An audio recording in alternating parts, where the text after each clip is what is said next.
think the interesting thing that we're observing now is that prices have come down dramatically from record levels in April. So prices in April were at record levels, and today they've fallen to very low levels. But these levels, the levels we have today, are still higher than we had in 2001, 2002. In fact, they're back down to 2003 and 2004 levels. But even today, when they are at structural lows, they are still higher than they were a few years ago. So I think that people exaggerate sometimes the scale of what has happened. Look, I think there are two important reasons for the correction in commodity prices.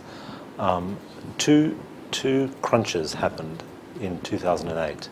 One was the credit crunch in the West that affected Citibank, Lehman Brothers, all of these banks, and that reduced OECD growth, and it reduced the funds available for investment in commodities.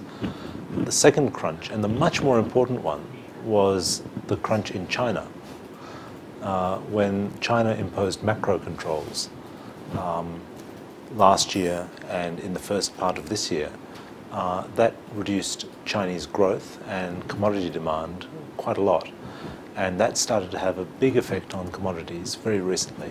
So these are the two reasons, two crunches, one in China, one in the West. Well, I think the first thing to remember is that demand has slowed, and so we are matching our production to meet that demand.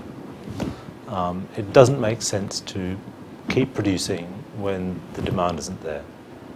So one very important thing to do when you're looking at demand is to cut back.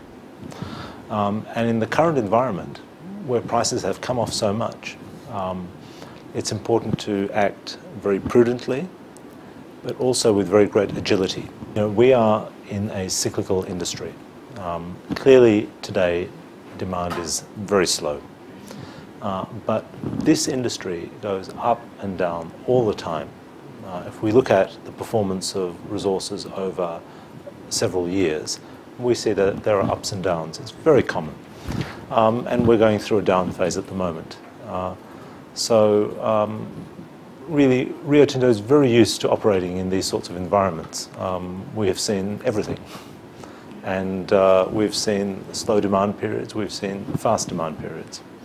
So nothing unusual, really.